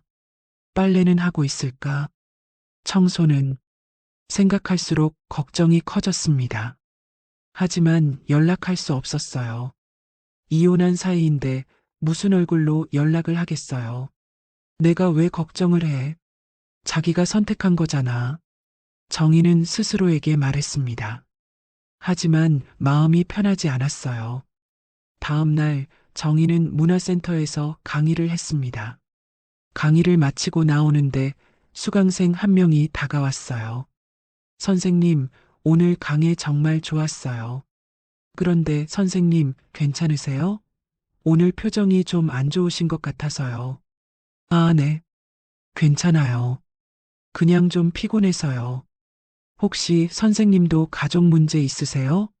저도 요즘 남편이랑 사이가 안 좋아서 이혼까지 생각하고 있거든요. 정희는 깜짝 놀랐습니다. 이혼이요? 네. 남편이 저를 이해 못해요. 제가 뭘 하든 그냥 노는 거라고만 생각하거든요. 답답해서 못 살겠어요. 정희는 그 말에 가슴이 철렁 내려앉았습니다. 마치 자신과 혜준의 이야기 같았어요. 그런데 정말 이혼하시려고요? 글쎄요. 사실 고민이에요. 남편도 나름대로 열심히 사는 사람인데 그냥 서로를 이해 못하는 것 뿐이거든요. 정희는 조심스럽게 입을 열었습니다. 제 생각인데요. 한 번 더 대화해 보시는 건 어떨까요? 이혼은 정말 마지막 수단이잖아요. 선생님도 그렇게 생각하세요? 네. 저도 비슷한 경험이 있어서요. 그런데 이혼하고 나니까 후회되더라고요. 정희는 자신도 모르게 솔직하게 말했습니다. 수강생이 놀란 표정을 지었어요. 선생님이요? 정말요? 네. 저도 남편이 저를 이해 못한다고 생각했어요. 제가 뭘 하든 놀고 있다고만 생각하더라고요. 그래서 화가 났죠. 결국 이혼했어요. 그런데 후회되세요? 정희는 고개를 끄덕였습니다. 네. 이혼하고 나서야 깨달았어요. 남편도 나름대로 힘들었다는 걸. 그리고 제가 남편을 제대로 이해하려고 노력하지 않았다는 걸요. 수강생은 한참을 생각하더니 말했습니다. 선생님, 그럼 다시 만나시면 안 돼요? 이미 늦었어요. 법적으로 이혼이 성립됐거든요. 하지만 마음은 그대로잖아요. 다시 시작하실 수도 있는 거 아니에요? 정희는 대답하지 못했습니다. 다시 시작할 수 있을까? 혜준이 자신을 받아줄까? 아니, 자신이 혜준에게 다가갈 용기가 있을까? 모르겠어요. 너무 많이 망가졌거든요. 우리 관계가. 수강생은 안타까운 표정을 지었습니다. 선생님, 제 생각엔 한번 시도해 보시는 게 좋을 것 같아요. 후회하면서 사는 것보다는요. 그 말이 정희의 가슴에 와닿았습니다. 집으로 돌아오는 길, 정희는 계속 생각했습니다. 정말로 혜준에게 연락해 볼까? 어떻게 지내는지 물어볼까? 하지만 용기가 나지 않았어요. 혜준이 자신을 거부하면 어떡하지? 아니, 이미 이혼한 사이인데 무슨 얼굴로 연락을 하겠어요? 아니야. 이미 끝난 거야. 내 생각 따위는 하지도 않을 사람인데. 정희는 고개를 저었습니다. 하지만 마음 한구석에서는 계속 혜준이 생각났어요. 그날 밤 혜준은 또 설거지를 하고 있었습니다. 요즘 들어 설거지하는 게 익숙해졌어요. 여전히 시간은 오래 걸렸지만 처음보다는 나아졌죠. 설거지를 하면서 혜준은 정희를 생각했습니다. 정희가 매일 이 자리에 서서 설거지를 했다는 걸, 차가운 물에 손을 담그고 기름때를 닦아내고 무거운 냄비를 들어 올리고. 고마웠어, 정희야. 혜준은 중얼거렸습니다. 너무 늦게 깨달은 감사함이었죠. 그때 휴대폰이 울렸습니다. 모르는 번호였어요. 혜주는 전화를 받았습니다. 여보세요? 정혜준 주무관님이십니까? 네, 그런데요. 저는 윤정혜 씨의 변호사입니다. 통화 가능하신가요? 혜준의 심장이 쿵 내려앉았습니다. 정의의 변호사라고? 무슨 일일까? 네, 가능합니다. 정혜 씨께서 적금 관련해서 주무관님께 전달하실 서류가 있다고 하셔서요. 언제 시간 되실 때 사무실로 오시면 됩니다. 적금이요? 네, 주무관님 명의로 된 5억 원짜리 적금 말입니다. 만기가 됐는데 해지 절차를 진행하셔야 해서요. 혜주는 숨이 막혔습니다. 정의가 자신을 위해 넣어뒀던 적금. 이혼했는데도 그걸 자신에게 주겠다는 거였어요. 그 사람은 괜찮다고 하셨나요? 그 돈은 그 사람 돈인데. 정혜 씨께서 주무관님 월급으로 적금 넣은 거라고 노후 자금으로 쓰시라고 하셨습니다. 자기 목숨 필요 없다고요.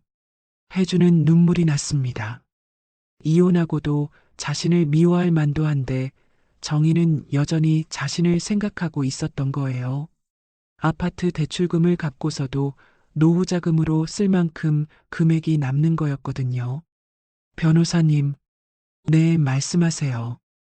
그 사람은 어떻게 지내시나요? 전화 너머로 잠시 침묵이 흘렀습니다. 잘 지내고 계십니다. 양평에서 새로운 삶을 시작하셨어요. 강의도 하시고요. 그렇군요. 감사합니다. 전화를 끊고 혜주는 그 자리에 주저앉았습니다. 정희는 잘 지내고 있다는데 왜 가슴이 이렇게 아플까? 나는 망했는데 당신은 잘 살고 있구나. 혜주는 울었습니다. 남자가 되어서 50 중반의 나이에 주방 바닥에 앉아서 울었어요. 망한 건 정의가 아니었습니다. 바로 자기 자신이었죠. 다음 날 아침 혜주는 일찍 일어났습니다. 변호사의 전화를 받고 나서 며칠이 지났지만 여전히 마음이 무거웠어요. 출근 준비를 하면서 거울을 봤습니다. 여전히 헬쑥한 얼굴이었지만 어제보다는 나아 보였어요. 오늘도 버텨야지. 구청에 출근했습니다. 민원실 문을 열고 들어서니 동료들이 혜준을 보며 수군거렸어요.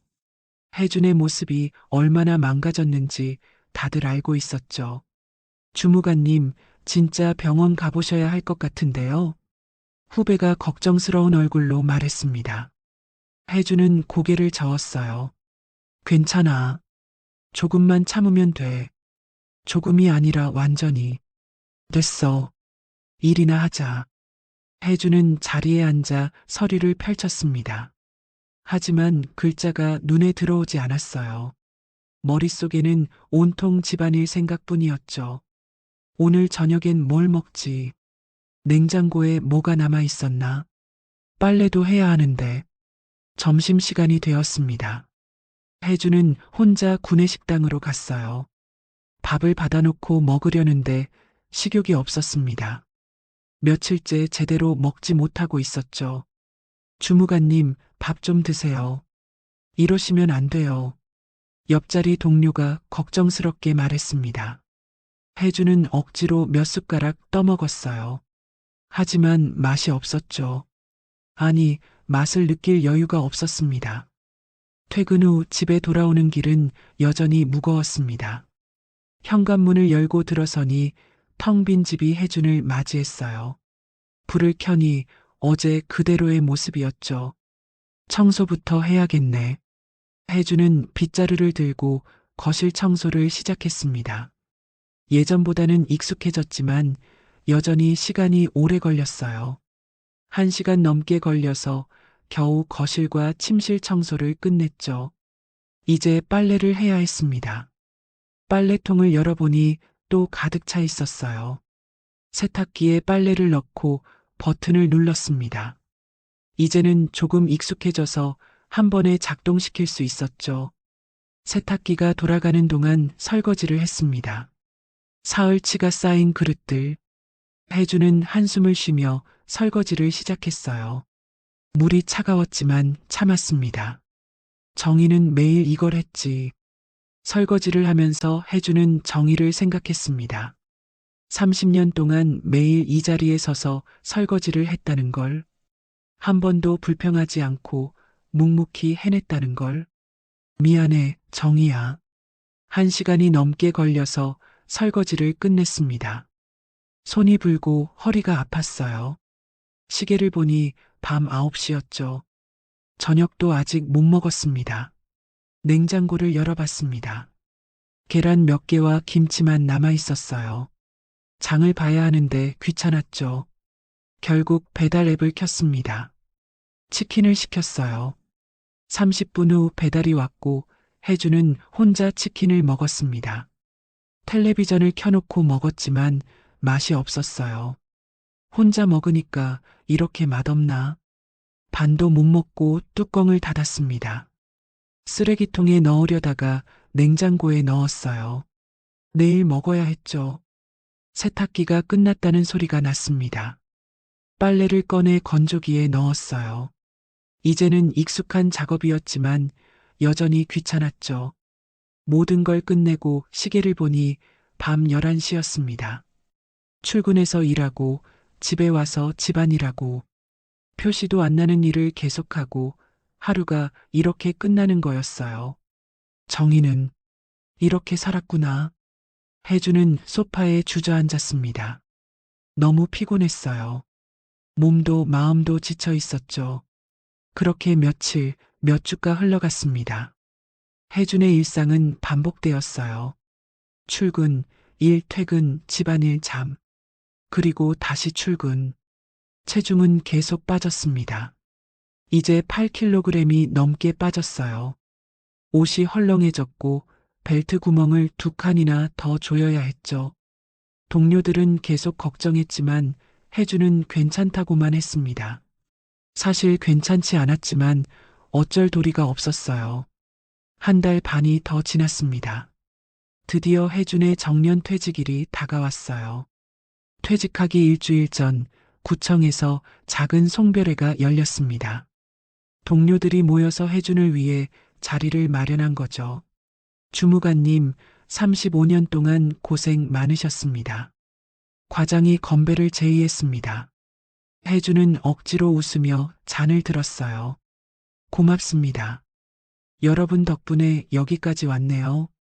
주무관님, 퇴직하시면 뭐 하실 거예요? 후배가 물었습니다. 해준은 멍하니 잔을 내려다봤어요. 퇴직 후에 뭘 할까? 생각해 본 적이 없었죠. 글쎄요. 그냥 쉬어야죠. 부인분이랑 여행이라도 다녀오시지 그래요? 그 말에 해주는 움찔했습니다. 부인이라니. 이제는 부인이 아니었죠. 그래야죠.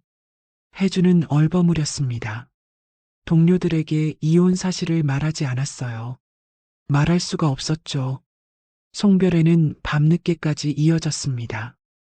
해주는 술을 많이 마셨어요. 취하고 싶었죠.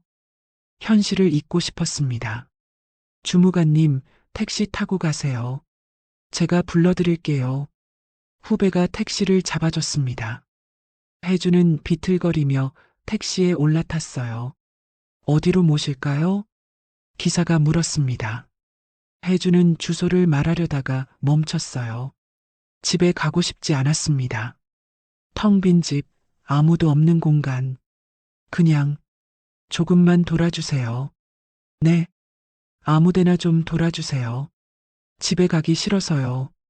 기사는 이상하게 쳐다봤지만 운전을 시작했습니다. 해주는 창밖을 바라봤어요. 거리에 불빛들이 흘러갔죠. 저 불빛 하나하나에 사람들이 살고 있겠죠. 가족과 함께 웃으며 저녁 시간을 보내고 있을 거예요. 따뜻한 집, 사랑하는 사람들. 나는 다 잃었네. 해주는 중얼거렸습니다. 택시기사가 백미러로 해준을 쳐다봤어요. 손님 괜찮으세요? 네, 괜찮습니다. 그냥 집으로 가주세요. 집에 도착했을 때는 자정이 넘었습니다.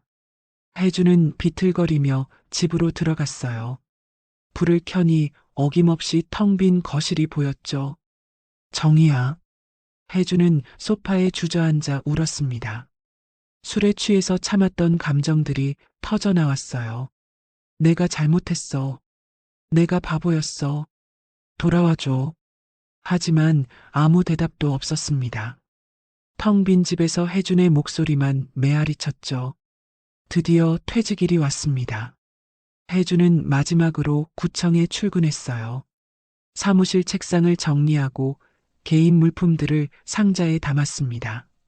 35년 동안 앉았던 책상. 이제 다른 사람이 앉게 될 거예요. 혜준은 책상을 쓰다듬으며 생각했습니다. 여기서 얼마나 많은 시간을 보냈나? 가족을 위해, 아들을 위해 열심히 일했는데. 주무관님, 아니, 이제 전 주무관님이시네요. 정말 수고 많으셨습니다. 과장이 다가와 악수를 청했습니다. 혜주는 악수를 받으며 고개를 숙였어요. 고맙습니다. 모두들 건강하세요. 구청을 나서면서 혜주는 뒤를 돌아봤습니다. 35년을 다닌 직장. 이제 다시는 출근하지 않을 곳. 이제 뭘 하고 살지. 집으로 돌아오는 길에 혜주는 마트에 들렀습니다. 장을 봐야 했어요. 냉장고가 텅 비어 있었죠. 마트를 돌아다니며 이것저것 골랐습니다. 계란, 우유, 빵, 라면, 김치. 정희가 늘 사오던 것들이었어요. 계산을 하려고 줄을 서는데 앞에 서 있는 부부가 눈에 들어왔습니다. 나이가 지긋한 부부였어요. 남편이 장바구니를 들고 아내가 계산을 하고 있었죠. 여보, 이거 사는 거 맞아? 응, 오늘 저녁에 해줄 거야. 고마워. 두 사람은 웃으며 대화를 나눴습니다. 혜주는 그 모습을 보며 가슴이 아팠어요. 저게 정상적인 부부구나. 계산을 마치고 집으로 돌아왔습니다. 장본 것들을 냉장고에 넣으면서 혜주는 한숨을 쉬었어요. 이제 정말 혼자네. 오후에는 할 일이 없었습니다. 텔레비전을 켰지만 집중이 안 됐어요. 채널을 이리저리 돌리다가 껐죠. 거실을 돌아다니다가 정희의 방 앞에 섰습니다. 문을 열고 들어가 봤어요. 정희가 남기고 간 물건들이 그대로 있었죠. 서랍을 열어봤습니다. 책 몇 권과 노트들이 있었어요. 정희가 평생 교육원에서 공부하며 적었던 노트들. 한 권을 꺼내 펼쳐봤습니다. 빼곡하게 적힌 글씨들. 부동산 용어, 경매 절차, 수익률 계산법. 이렇게 열심히 공부했구나. 다음 장을 넘기니 메모 하나가 눈에 들어왔습니다. 오늘 경매 공부 너무 어렵다. 하지만 포기하면 안 돼. 남편 퇴직하면 돈이 필요할 거야. 조금만 더 힘내자. 혜준의 눈에서 눈물이 흘러내렸습니다. 정희는 자신을 위해 이 모든 걸 했던 거예요. 단 한 번도 불평하지 않고 묵묵히. 여보, 미안해. 정말 미안해. 노트를 가슴에 안고 혜주는 한참을 울었습니다. 정희의 방 바닥에 앉아서 남자가 되어서 환갑을 바라보는 나이에 울었어요. 저녁이 되었습니다. 혜주는 부엌으로 갔어요. 오늘은 직접 요리를 해보기로 했죠. 냉장고에서 계란을 꺼냈습니다. 계란 후라이라도 해먹기로 했어요. 프라이팬을 꺼내고 불을 켰죠. 기름을 두르고 계란을 깨뜨렸습니다. 지글지글 소리가 났어요. 하지만 불 조절을 잘못해서 계란이 타기 시작했죠. 아, 안 돼. 서둘러 불을 줄였지만 이미 늦었습니다. 계란 가장자리가 새까맣게 탔어요. 이것도 제대로 못하네. 그래도 포기하지 않고 밥과 함께 먹었습니다. 탄 부분을 떼어내고 먹으려 했지만 맛이 없었어요. 정희가 해준 계란 후라이는 왜 그렇게 맛있었지? 식사를 마치고 설거지를 했습니다. 이제는 익숙한 일이었지만 여전히 외로웠어요. 혼자 설거지를 하고, 혼자 청소를 하고, 혼자 모든 걸 하는 게 밤이 되어 침대에 누웠습니다. 천장을 바라보며 혜주는 생각했어요. 앞으로 어떻게 살지? 매일 이렇게 혼자 살아야 하나? 정년까지 앞으로 20년, 30년을 이렇게 살아야 하나? 답이 없었습니다. 그저 막막할 뿐이었죠. 여보, 나 정말 망했어. 완전히 망했어. 혜주는 이불을 뒤집어 쓰고 눈을 감았습니다. 하지만 잠이 오지 않았어요. 정의 생각뿐이었죠. 아들이 귀국할 날이 코앞으로 다가왔어요. 아들이 오기 전에 정신 차려야 해. 혜주는 결심했습니다. 아들에게 부끄럽지 않은 아버지가 되어야 했어요. 우선 집부터 제대로 정리하기로 했죠. 아침 일찍 일어나 청소를 시작했습니다. 이번에는 제대로 하기로 마음먹었어요. 청소기 사용법을 인터넷으로 다시 찾아보고 먼지통을 비우고 필터도 청소했죠. 이렇게 하는 거구나. 청소기를 돌리니 제대로 작동했습니다.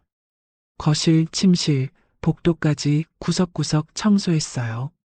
2시간이 넘게 걸렸지만 집이 깨끗해지니 기분이 조금 나아졌죠. 다음은 화장실이었습니다.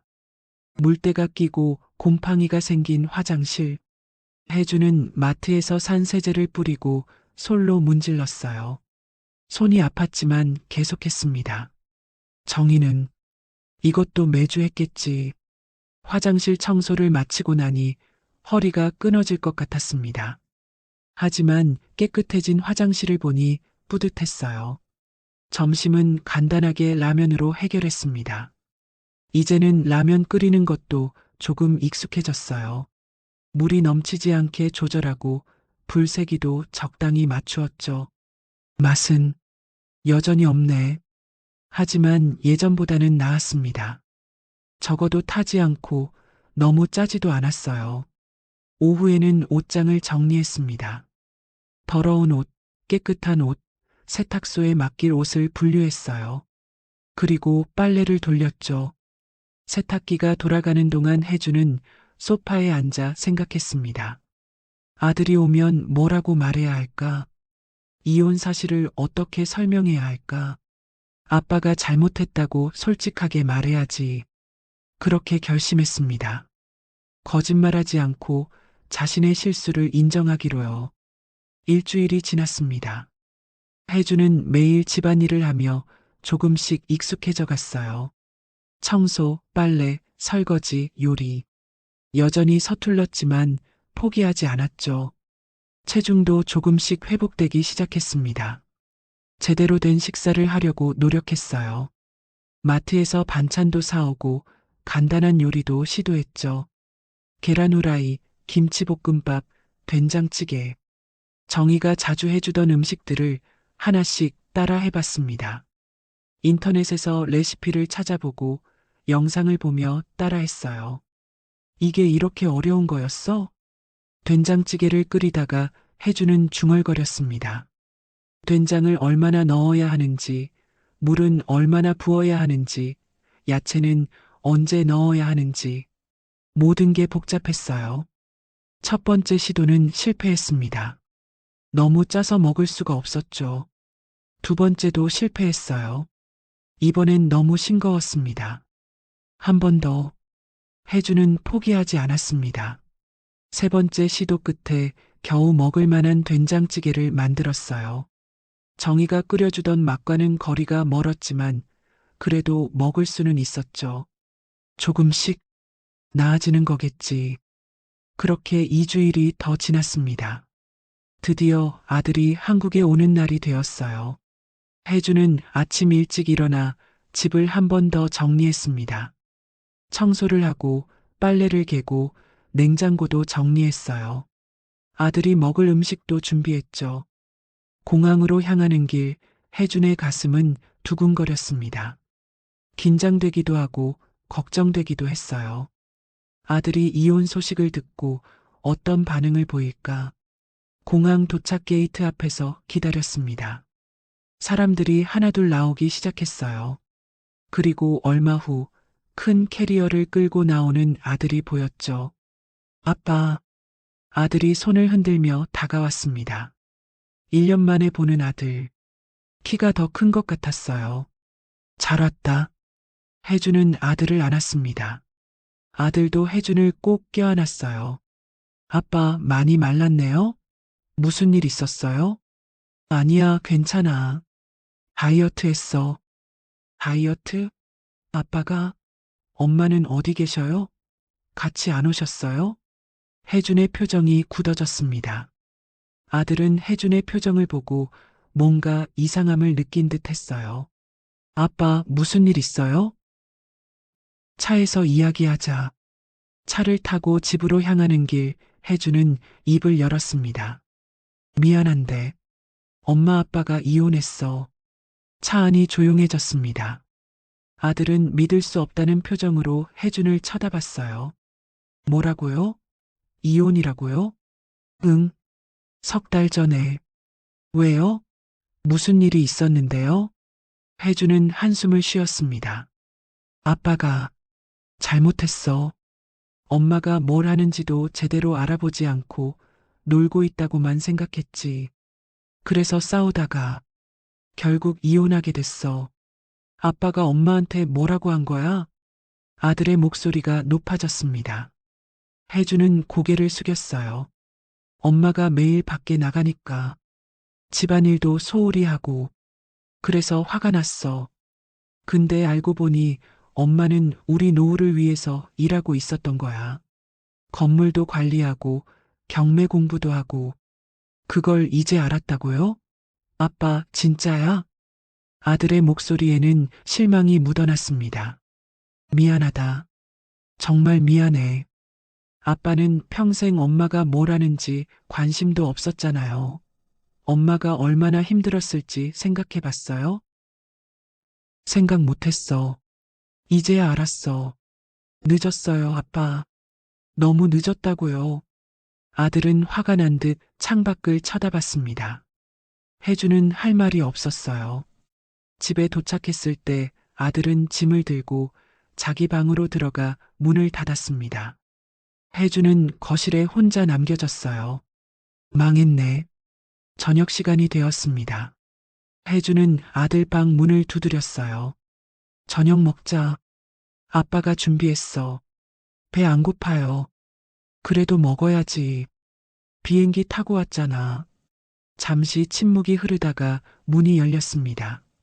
아들이 나왔지만 표정은 여전히 좋지 않았어요. 식탁에 차려진 음식을 보고 아들이 놀란 표정을 지었습니다. 아빠가 했어요? 응. 서툴지만. 먹어봐. 된장찌개, 계란 후라이, 김치, 그리고 밥. 간단한 식사였지만 혜준이 정성껏 준비한 거였어요. 아들은 숟가락을 들고 찌개를 한 입 떠먹었습니다. 그리고 잠시 멈췄어요. 맛없네요. 그래도 먹어. 아빠가 처음 해본 거야. 엄마가 해준 음식이 그리워요. 그 말에 혜준의 가슴이 찔렸습니다. 나도. 그래. 둘은 말없이 밥을 먹었습니다. 어색한 침묵이 흘렀어요. 식사를 마치고 설거지를 하는데 아들이 다가왔습니다. 내가 할게요. 아니야, 괜찮아. 아빠가 할게. 아빠, 혼자서 이런 거 다 하고 있었어요? 응, 별거 아니야. 아들은 혜준의 손을 봤습니다. 거칠어진 손, 물집이 잡혔다가 아문 자국들. 아빠 손이 왜 이렇게 됐어요? 설거지하고 청소하다 보니까 아들의 눈가가 붉어졌습니다. 엄마는 평생 이렇게 살았던 거예요. 아빠는 그것도 몰랐죠? 혜주는 대답하지 못했습니다. 아들 말이 맞았으니까요. 나 내일 엄마 만나러 갈 거예요. 그래, 그래라. 엄마 많이 보고 싶을 거야. 아빠는 안 가요? 혜주는 고개를 저었습니다. 나는 아직 자격이 없어. 엄마한테 뭐라고 말할지도 모르겠고. 아빠, 솔직히 말할게요. 나 아빠한테 실망했어요. 진짜 많이. 그 말이 혜준의 가슴을 찔렀습니다. 알아. 아빠도, 아빠 자신한테 실망했어. 다음 날 아들은 양평으로 향했습니다. 혜주는 아들을 배웅하며 말했어요. 엄마한테 잘 지내냐고 전해줘. 그리고 미안하다고. 아빠가 직접 말해야지. 내가 왜요? 그래, 내 말이 맞아. 아들이 떠나고 집은 다시 텅 비었습니다. 혜주는 소파에 앉아 휴대폰을 꺼냈어요. 연락처에서 정희의 이름을 찾았죠. 손가락이 정희의 번호 위에 멈췄습니다. 전화를 걸까 말까? 한참을 고민했어요. 뭐라고 말하지? 미안하다고? 그게 다야? 혜주는 통화 버튼을 누르려다가 멈췄습니다. 용기가 나지 않았어요. 정희가 전화를 받지 않으면 어떡하지? 아니면 화를 내면 어떡하지? 나한테 화낼 자격도 있지. 당연하지. 휴대폰을 내려놓았습니다. 하지만 계속 신경이 쓰였어요. 다시 휴대폰을 들고 정희의 번호를 받죠. 한 번만 용기를 내보자. 손가락이 화면 위로 움직였습니다. 통화 버튼이 눈앞에 있었어요. 하지만 누르지 못했습니다. 안 돼. 이러면 안 돼. 나는 그럴 자격이 없어. 휴대폰을 던지듯 소파 위에 놓았습니다. 하지만 시선은 계속 휴대폰으로 향했어요. 그렇게 1시간이 지났습니다. 혜주는 다시 휴대폰을 들었어요. 정희의 번호를 눌렀죠. 통화 버튼 바로 앞까지 갔습니다. 이번엔 진짜. 하지만 또 멈췄습니다. 심장이 빠르게 뛰었어요. 두려웠죠. 내가 전화하면 정희가 뭐라고 할까? 귀찮게 하지 말라고 할까? 아니면 끊어버릴까? 결국 또 전화를 걸지 못했습니다. 휴대폰을 테이블 위에 놓고 한숨을 쉬었어요. 나는 정말 겁쟁이네. 한편 양평의 정희는 아들을 맞이하고 있었습니다. 현관문을 열고 아들이 들어서자 정희는 아들을 꼭 껴안았어요. 우리 아들 잘 왔어. 엄마 보고 싶었어요. 엄마도 많이 컸네. 엄마는 변함없으시네요. 둘은 거실에 앉아 이야기를 나눴습니다. 아들은 미국 생활에 대해 말했고 정희는 양평 생활에 대해 말했어요. 그러다 아들이 조심스럽게 입을 열었습니다. 엄마 아빠한테 들었어요. 이혼하셨다고. 정희의 표정이 굳어졌습니다. 그래, 미안하구나. 왜 말 안 하셨어요? 내가 걱정할까봐. 그리고 말하기가 쉽지 않았어. 아빠 봤는데 엄청 말랐더라고요. 혼자 집안일하면서 고생하시는 것 같던데. 정희의 표정이 흔들렸습니다. 그래, 밥은 잘 챙겨 먹고 있어? 직접 해 먹더라고요. 맛은 없었지만 정희는 웃음이 나왔습니다. 혜준이 직접 요리를 한다니. 30년 동안 한 번도 부엌에 들어온 적 없던 사람이 많이 힘들겠다. 아빠 손 봤는데 완전 거칠어지고 물집 자국도 있더라고요. 설거지하고 청소하느라 그렇게 됐대요. 정희의 가슴이 아팠습니다. 혜준이 집안일을 하면서 손이 망가졌다니. 그래도 당연한 거지. 그동안 나만 했으니까. 엄마 아빠 용서 못하세요? 정희는 한참을 생각했습니다. 용서 못하는 게 아니야. 나도 잘못한 게 있으니까. 그냥 우리 둘 다 서로를 제대로 보지 못했던 거야. 그럼 다시 시작하시면 안 돼요? 모르겠다. 너무 많이 망가졌어, 우리. 아들은 안타까운 표정을 지었습니다. 엄마 아빠가 엄마 전화번호 몇 번이고 누르려고 하더라고요. 근데 못 누르시더라. 용기가 안 나나 봐요. 정희는 깜짝 놀랐습니다. 정말? 아빠가? 네. 제가 나올 때 봤어요. 휴대폰 들고 한참 고민하시더라고요. 정희는 가슴이 두근거렸습니다. 혜준이 자신에게 전화하려고 했다고? 하지만 못했다고? 아빠도 힘들어 하시나 보다. 엄마가 먼저 연락해 보시면 안 돼요? 정희는 고개를 저었습니다. 나도 아직은 용기가 안 나. 아빠는 엄마 생각 엄청 하시던데요. 제가 엄마 이야기만 나와도 표정이 완전히 달라지시더라고요. 정희는 아무 말도 하지 못했습니다. 그날 밤 아들이 잠든 후 정희는 휴대폰을 꺼냈습니다. 혜준의 번호를 찾았어요. 손가락이 화면 위에서 멈췄죠. 내가 먼저 전화해 볼까? 하지만 용기가 나지 않았습니다. 혜준이 전화를 받으면 뭐라고 말해야 할까? 어떻게 지내냐고? 밥은 잘 먹냐고? 너무 어색할 것 같았어요. 안 돼. 이미 끝난 사이인데. 휴대폰을 내려놓았습니다. 하지만 마음 한구석은 계속 혜준을 향해 있었어요. 그날 밤 서울과 양평 두 곳에서 두 사람은 각자 휴대폰을 들고 상대방의 번호를 바라보고 있었습니다. 전화를 걸고 싶지만 걸지 못하는, 서로를 그리워하지만 표현하지 못하는, 그렇게 두 사람의 밤은 깊어갔습니다. 아들이 양평에 머문 지 이틀째 되는 날이었습니다. 정희와 아들은 전원주택 마당에 앉아 차를 마시고 있었어요. 엄마, 여기 정말 좋다. 공기도 맑고. 그치? 엄마도 여기 와서 마음이 많이 편해졌어. 근데 엄마 외롭지 않으세요? 정희는 잠시 멈칫했습니다. 외롭지. 가끔. 아니, 자주. 아빠 생각 안 나세요?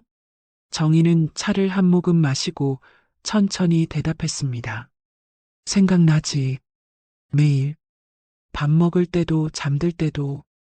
근데 어쩌겠어. 이미 끝난 일인데. 정말 끝난 건가요? 무슨 소리야? 아들은 진지한 표정으로 정희를 봤습니다. 아빠 봤는데요. 완전히 망가지셨더라고요. 혼자 집안일 하시면서 엄마가 얼마나 고생했는지 이제야 깨달으신 것 같아요. 정희의 표정이 흔들렸습니다. 그래. 네. 손도 완전 거칠어지고 살도 많이 빠지고. 근데 포기 안 하시더라고요. 매일 청소하고 빨래하고 설거지하고 요리도 배우시고. 아빠가 요리를? 네. 된장찌개 끓이는 거 10번도 넘게 실패했대요. 엄마 맛이 안 난다고. 정희는 웃음이 났습니다. 눈물도 났지만요. 바보 같은 이라고. 레시피 찾아보면 되는데. 찾아봤대요. 근데 엄마 손맛이 안 난대요. 정희는 눈물을 닦았습니다. 아빠가 많이 힘들겠다. 엄마도 힘드시잖아요. 제가 봐도 그래요. 정희는 고개를 끄덕였습니다. 힘들지. 근데 어떡해. 우리 둘 다 서로를 너무 오해했고 너무 많이 망가졌어. 그래도 아직 늦지 않았잖아요. 모르겠다. 진짜 모르겠어. 아들은 더 이상 말하지 않았습니다. 엄마도 나름대로 고민하고 있다는 걸 알았으니까요. 다음 날 아들은 서울로 돌아가야 했습니다. 정희가 아들을 배웅하며 말했어요. 조심히 가. 아빠한테 잘 지내라고 전해줘. 엄마가 직접 전화하시면 안 돼요? 아직은 용기가 안 나. 알겠어요. 그럼 제가 전할게요. 아들이 떠나고 집은 다시 조용해졌습니다. 정희는 혼자 마당을 거닐며 생각했어요. 그 사람은 지금 뭘 하고 있을까? 밥은 잘 챙겨 먹고 있을까? 정희는 텃밭에 물을 주면서도 계속 해준 생각이 났습니다. 상추를 키우고 고추를 돌보면서도 머릿속엔 온통 해준 뿐이었죠. 내가 너무 차갑게 대한 건 아닐까? 그 사람도 나름대로 힘들었을 텐데. 저녁이 되어 혼자 밥을 먹으면서 정희는 과거를 되돌아봤습니다. 혜준이 매일 아침 일찍 출근하던 모습, 주말에도 쉬지 않고 일하던 모습, 늦게 퇴근해서도 피곤한 내색 안 하려고 애쓰던 모습, 나는 그걸 당연하게 생각했지. 남편이 얼마나 외롭고 힘들었을지 제대로 생각해 본 적이 없었어. 정희는 젓가락을 내려놓았습니다. 밥맛이 없었어요. 나도 남편한테 제대로 말했어야 했는데, 내가 뭘 하는지, 왜 바쁜지, 혜준이 자존심 상할까봐 숨겼던 게